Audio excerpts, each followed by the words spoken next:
Hey y'all, so you can see by the title what this video is about. I went the unconventional way about it. I have no use for HBO or any of the movie channel lineups for that matter, so I added it on Friday night and I removed it Saturday night. I only needed HBO for one thing, and that was for Beyonce. Get your life. So I was like an antsy kid waiting on this docu-movie to start. So I welcome the stans. I welcome the haters. I personally don't like to be referred to as a stan. I'm a supporter. I support Beyonce. I support everything she does. If she does something wrong, I'm gonna say something is wrong. But the girl is living her life the way she sees to be more comfortable, and that's not in front of the freaking media scrutiny all the time, even though she ends up being scrutinized all the time. But she doesn't sell pictures of her child. She didn't sell her wedding pictures, and you know, I'll kind of tap into that a little bit. But that's how she chooses to live her life, and somehow that makes her, like, people are calling her narcissistic. How is that narcissistic? Anywho, I welcome you all. I want to know your feedback if you saw it.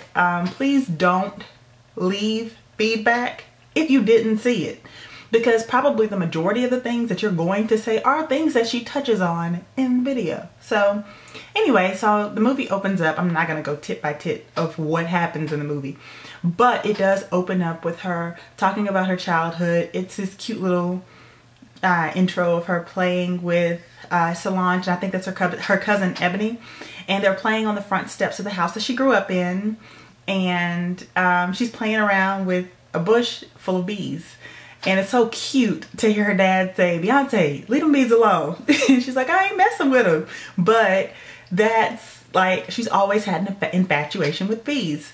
So I thought that was pretty cute that they showed that. So it goes on in and it shows an end of time performance. That intro was sickening. I so wish they would release Revel for like purchase. I really wish they would release Revel for purchase. But if they aren't, I do appreciate the fact that she showed the performances that, you know, people really hadn't seen her do live. She showed it in the docu-movie. So I really appreciated that. Because we've seen Single Ladies. If you've seen it once, you have seen it 1,000 times. So I thought it was really nice that she did put clips in there. Some people were knocking her for putting clips from the performances in there. They were like, why does she have to put so many concert performances in there? Fool, you do know she is a artist. She's a musician. She's not doing this for giggles. Like, she may enjoy what she does, but she gets her bread and butter from her performances, from her talent and her craft. So, duh, she's gonna answer your dumb questions. I hate that she had to even answer some of the stuff she answered or address some of the stuff that she had to answer. I hate that she had to, but I love that she did. Well, she didn't have to, but I love that she chose to. But at the end of the day, she's an artist. So why wouldn't you put clips of your art in your DVD? In your docu-movie? That's stupid. Grow up. So they show really nice clips of her and Jay-Z. Jay-Z is sure he can sing, okay? Shawn Carter, stop. But it was so cute. You can see how much they love each other, and they kept me crying. Oh, they kept me crying, and it doesn't take much to make me cry, but they kept me crying. Beautiful moments between the two of them on vacation. And you know, we think that the majority of the time that the photographer or the videographer filming her on all these away trips that they take, or even ones when they go out of the country, is Beyonce holding the camera. But we learned that actually in some of the ones that we've seen thus far, it's been Jay-Z, which I think is adorable, that they have that type of bond, they have that kind of relationship. But she talks about her miscarriage broke me to pieces, and the song that she wrote, I mean, broke me to pieces. You know, I do understand that, and I respect the fact that Jay-Z took the plunge in putting it out there that they had gone through a miscarriage when he released Glory.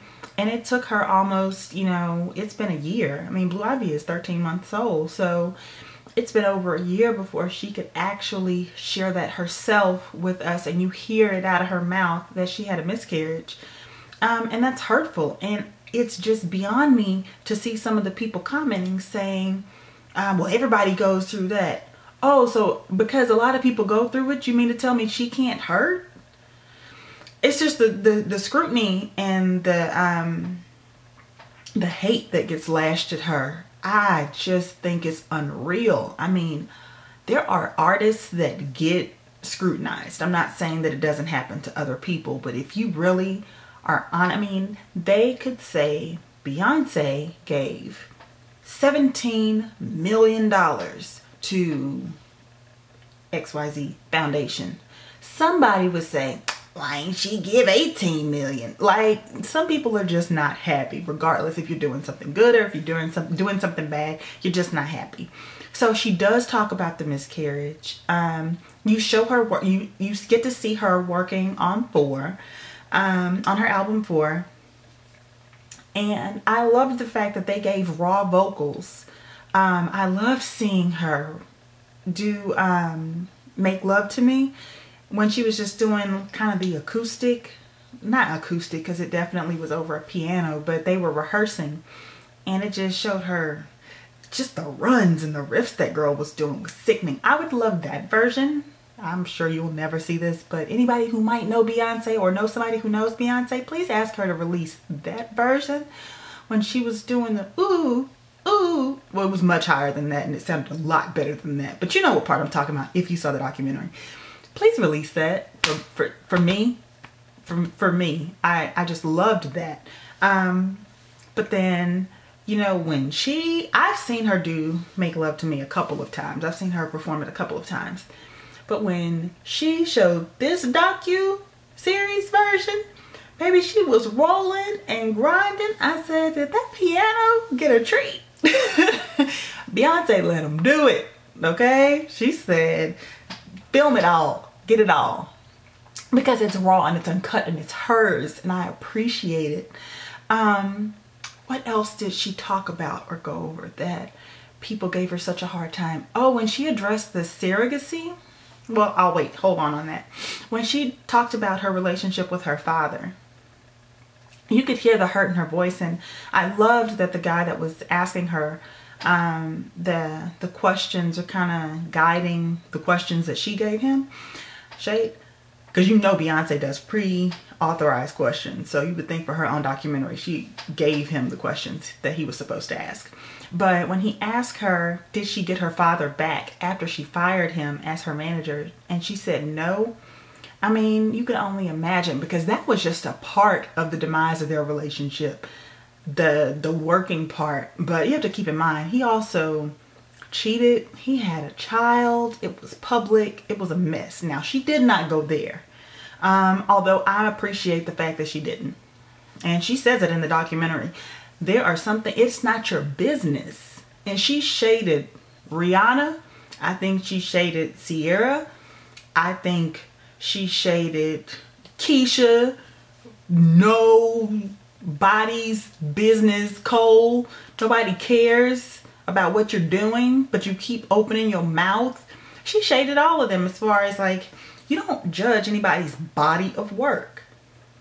You just release a single. As you fade out, you release another single and you fade out. You release another single and you fade out. And she says she doesn't care how you really perceive whether she was successful or not. Did you look at my music as a body of work? I thought that I respected it. You're gonna hear me say that a lot, is I respect certain things. I really appreciated certain things, and I respected and appreciated that she said she's looking at her body of work. And when you listen to her albums, 4 was off the charts. It was something totally new. It was a new sound, and a new sound for her, and she wasn't worried about the rest of that at all. And then, you know, some of the people that, speaking of her success with 4, some people are saying Sorry, the haters. And I don't like the term haters. But you just really, you hate her. You are haters. You are haters. But the haters are saying like, oh, well, this is so premeditated and this is so controlled that she will release this documentary movie right when she has an album coming out. And okay, what album? Have you heard an album? Have you even heard a single? If you have, my email is model.destiny@gmail.com. Please send it to me. Because as far as what I see someone that before you can accuse her of saying it was on the coattails of an album or a single, she's telling her story her way. That's what I see. But call me crazy for seeing the adult side of things.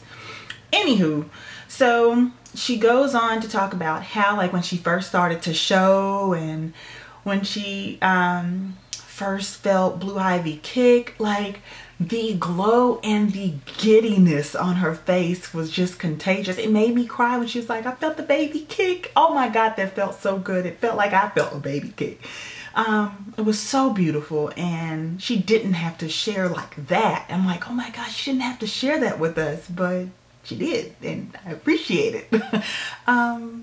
But you know, to all of that, she had a baby bump and a prosthetic. Shut it down, please. Okay. And she lifts her shirt and she's like, all right, I've tried to hide it. I've tried to hide it, and I've hidden it as long as I can. Here she or he is. She didn't say if she knew or not, but she was 20 weeks and that thing was popping. Okay. And it showed when she announced at the MTV Awards, you know, it showed her and Jay and their embrace afterwards. And I thought it was so cute. She said, I'm free. We're all free, because they have all been holding this in. You know, this is the big secret. And that's a big thing to have to hold in when you want to share it. But I also understood why she said she didn't, because she suffered a miscarriage. But I love seeing her rehearsals, and whoever that new dancer was that had the sarong on, baby, you did that. I don't know who she was, but she did that. But let me tell you who was not here for any of the foolery was Frank Gatson. I ain't never heard or seen Frank Gatson cuss like that. I think somebody must have pissed him off. He was already in his lane telling people to stay in their lane. But when Frank went off, you got that weave on your head. You can sew that hat to your da-da-da-da-da, because he went in da-da-da-da-da head. I said, okay, Frank, I guess you ain't here for them. So he was like, that really pisses me off. That's not what he said. But that really, you know, I hate that. Ashley? No, I'm assuming that Ashley, you meant Ashley Everett. And I felt bad for Ashley, but they didn't cut back to her face, because I know he read her for filth when he talked about, you know, this is your job. This is what you do. You sew it onto your head. Talking about them little hats they wore. But I love that performance. If you guys haven't seen it, it's called A Night with Beyonce.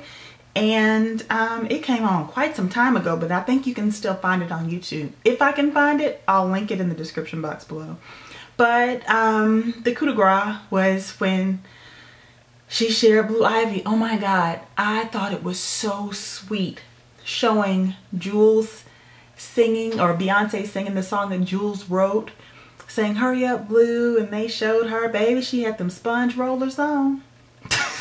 I said, you at the end of the day are a Southern girl. She had those sponge rollers and that hairnet, and of course they didn't show her giving birth, but you saw her in the hospital gown and with her IVs and stuff. And then they brought Blue over looking just like her daddy, which was so cute to see her loving and kissing on her baby. And then she gave the baby back, and we were like, I'm thinking to myself, I'm like, oh, is that it? Is that all we're gonna see of Blue? No.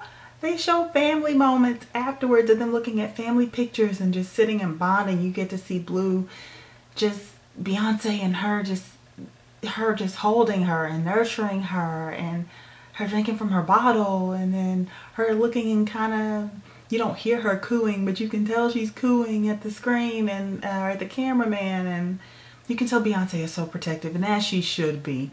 And if you don't see Beyonce show anything of Blue Ivy until Blue Ivy is 36 years old, get over it. That is not your child. that is not your child. That is not your prerogative to see that woman's child or to see that man's child. You know, that's their business. If Jay-Z and Beyonce choose to never show us anything else, we've already gotten too much. So I absolutely adored it. I have seen it 6 times. It is in HD on my DVR. My TiVo is set to never record it, never record over it and never delete it. I have watched it at this point 6 times, and probably after I finish recording this, I'm gonna go watch it again. I mean, it's just so good and you get so many little pieces from it. So I hope you guys take time out to see it. My understanding is HBO showed it or was planning to show it for 24 hours. So there was no real excuse to say that you had not seen it. But it's also available, like I know a couple of places online like did like a rip of it and uploaded it. I support it for 24 hours, the video, and hopefully you guys do too. Watch it and watch it with, what am I trying to say?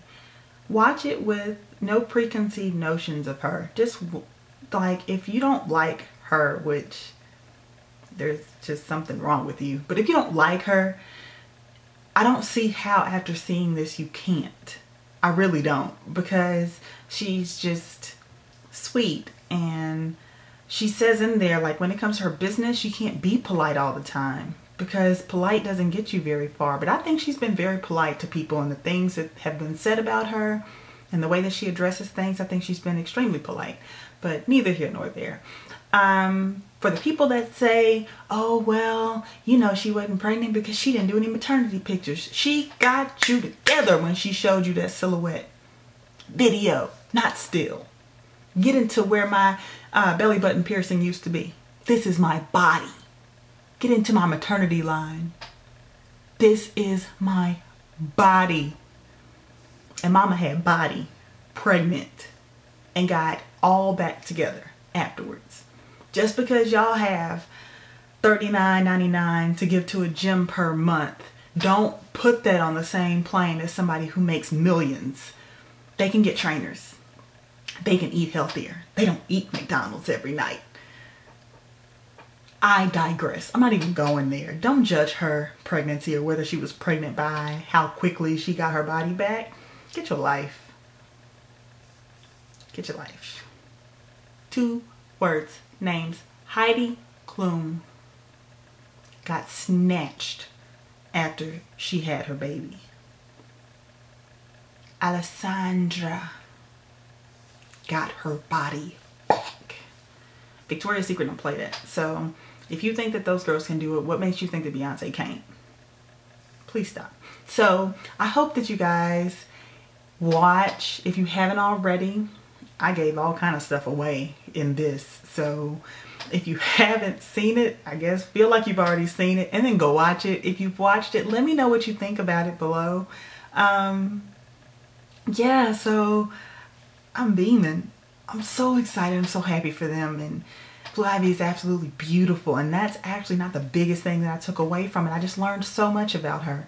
But I enjoyed seeing Blue again. And I enjoyed seeing like the little story of her pregnancy, what she did share with us. I enjoyed it. So thank you guys for your support. If you have any comments that you want to share with me, leave them below. And be nice. But that's not really expected because I've seen what people have done on other videos. So I'm just asking you to be nice. Just be respectful of other people's thoughts and other people's views. Please don't start any fights on, you know, Stan Wars. But let me know what you guys thought of Life is But a Dream. And until then, I'll talk to you later. I love you. Bye.